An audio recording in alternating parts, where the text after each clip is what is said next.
Kita berdoa, damai sejahtera Allah yang melampaui akal dan pemikiran manusia, itulah kiranya memelihara hati dan pemikiran kamu pada saat mendengarkan, merenungkan, dan melakukan firman Allah di dalam nama Kristus Yesus. Amin. Bapak, Ibu, dan saudara-saudara, mari sejenak luangkan waktu untuk belajar kebenaran firman Tuhan yang menyapa dan memberkati dari Lukas 14 ayat 25 sampai ayat 33. Ketika Yesus dikelilingi oleh murid-muridnya, ada banyak yang mengikut Yesus di dalam perjalanan. Setiba-tiba Yesus menoleh mereka dan berkata, "Setiap orang yang mau mengikut aku, ia harus membenci bapaknya, ibunya, saudaranya, bahkan membenci dirinya sendiri." Yang kedua, setiap orang yang mau mengikut aku, dia harus menyangkal dirinya, memikul salibnya, dan mengikut aku. Kemudian Yesus membuat ilustrasi atau perumpamaan. Karena siapa yang mau membangun, dia harus memperhitungkan apakah kemampuannya, bahannya ada untuk penyelesaian bangunan tersebut. Yang selanjutnya, siapa di antara manusia yang mau berperang tidak memperhitungkan kemampuannya, temannya dengan lawannya. Tentunya semuanya itu harus dipikirkan matang. Bapak, Ibu, dan saudara-saudara, apakah firman Allah bertolak belakang dengan pemahaman manusia?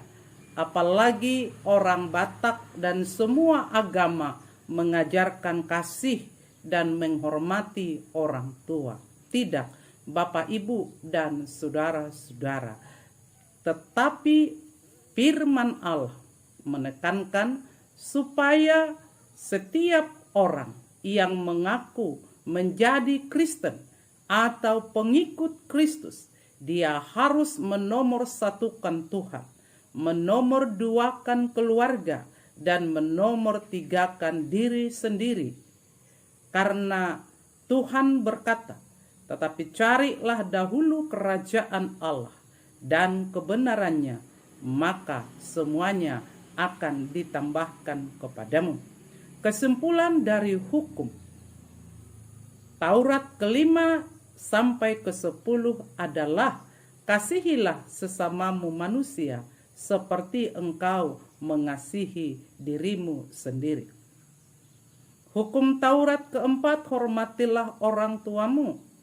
Di dalamnya bapaknya, ibunya yang lebih tinggi usianya, tuturnya, supaya panjang umur dan murah rezeki. Lagi di atas kayu salib Tuhan Yesus berkata kepada ibunya Maria, "Inilah anakmu."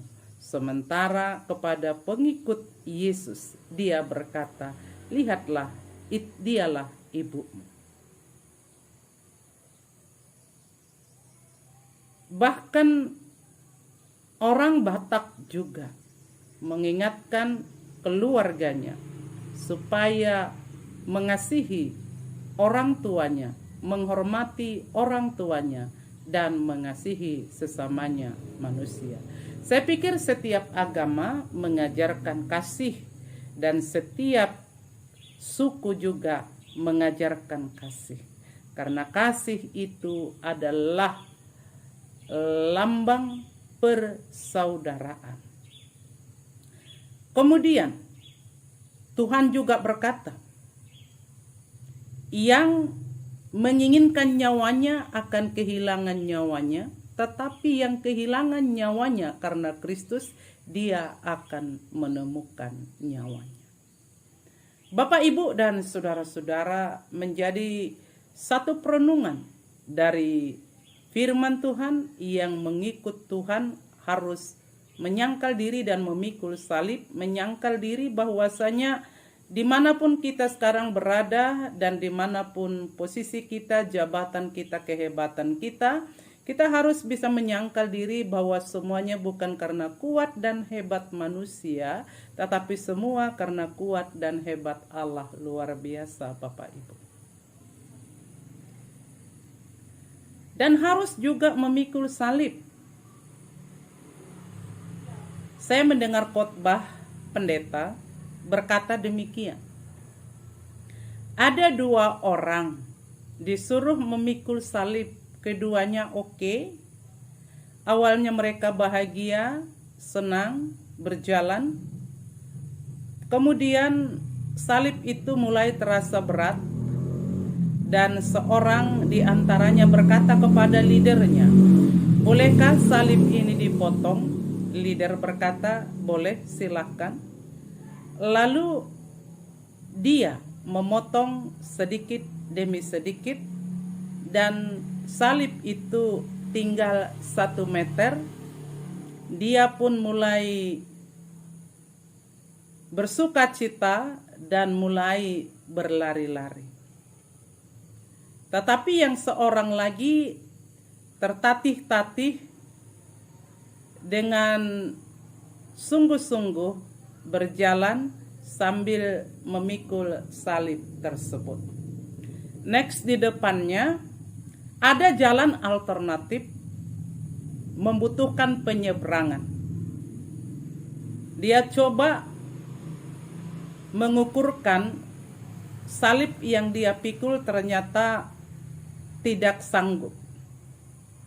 Kemudian yang satu lagi mencoba meletakkan salib itu menjadi titinya, ternyata ukurannya pas, tepat, dan dia dapat menyeberang melalui salib tersebut. Sementara yang memotong salibnya tidak bisa menyeberang, dia menangis. Bapak, Ibu, dan saudara-saudara, terkadang salib yang kita pikul melambangkan penderitaan, pekerjaan, kesulitan adalah penyeberangan kepada hidup sukses, kebahagiaan, sukacita, kemudian melakukan yang berkenan di hati Allah, menjadi satu sukses, mendapatkan lebih dari yang dipikirkan dan didoakan. Menjadi perenungan dan refleksi bagi saya dan bagi jemaat saat ini adalah, mari menomorsatukan Tuhan dari yang lain-lainnya. Karena saya yakin dan percaya, ketika kita, hidup kita dan perbuatan kita, keluarga kita berkenan di hati Allah, Dia pasti bertanggung jawab, Dia pasti menyediakan, memberikan, mengabulkan segala kebutuhan kita lebih dari yang kita pikirkan dan doakan. Itu sudah saya aminkan dan sudah saya rasakan. Saya dalam berbagai kesibukan, saya berusaha mengedepankan pelayanan, dan saya selalu menerima setiap rancangan kehendak Tuhan yang membentuk hidupku dari berbagai suka dan duka, membentuk kedamaian dan mendewasakan kehidupan saya secara manusiawi maupun secara rohani. Kiranya pengalaman saya, pengalaman Bapak Ibu diberkati oleh firman Tuhan ini dan menuai dari kesetiaan kepada pelaksanaan firman Allah. Terpujilah Allah dalam hidup keluarga kita. Berdoa. Terima kasih untuk firman Tuhan yang sudah kami dengar, yang sudah kami pelajari dan yang memberkati hidup kami. Kiranya Bapa di surga memeteraikan firman-Mu dalam kehidupan kami, dan biarlah firman-Mu terus menyertai, memberkati kehidupan kami sepanjang masa dalam perjalanan hidup kami, di dalam nama Tuhan Yesus Kristus. Amin.